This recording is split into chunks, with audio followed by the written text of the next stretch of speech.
All right, this is something that I'm super excited about and have been wanting to put out for the better part of almost a year now. It's called moving targets. So one of the first things that you need to know when it comes to macros and flexible dieting, day to day really doesn't matter all that much. Where you're gonna see results is what happens cumulative at the end of the week. So let's say that you're out of range a little bit on one day and your fats, your carbs, your protein, whatever. As long as on average by the end of the week, you're where your targets were, you're gonna be doing okay. So this is where moving targets comes in. All right, let's pretend for a minute that you're somebody who's supposed to eat 200 grams of carbs a day. On your first day, there's no moving targets taking place because, hey, you're on day one, but eating 180. So technically, if your range was plus or minus 9 grams, you screw it up, you're out of range. But is that the end of the world? No, it's really not. Because guess what? If you're automatically nudging that target up a little bit, let's say by moving the next day's target to 220, you're gonna start pulling yourself closer to that average that you're aiming for. So let's say on that next day, you eat 210.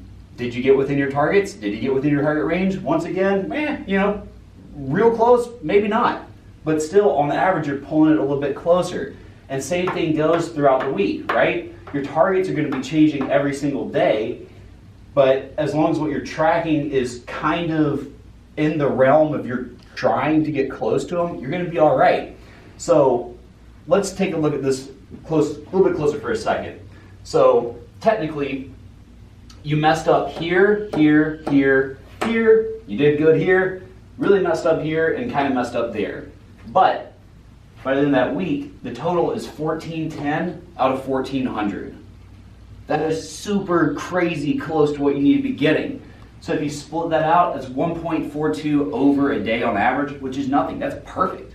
So by the end of the week, on average, you are basically perfect without even really trying that hard because there's lots of wiggle room built in and lots of room for error. And so when you have other features on Avatar like your high-low days, your carb-fat preferences, whatever else you want to put on, this is all designed to mesh with it so that way nothing gets messed up. But anyway, moving targets is one of these concepts that is going to make flexible dieting so much easier for so many people, and we think you're really going to enjoy it. So you can find this by going into your personal settings on your Avatar account, and under tracker settings, you'll see moving target, so just turn that on. But make sure that when you're doing this that you're actually tracking everything, because let's say that you tracked your breakfast and you ate lunch and dinner, had a bunch of snacks and didn't track them, well, you're gonna have a really high target the next day, so be careful of that. And also remember that we have some sanity checks built in.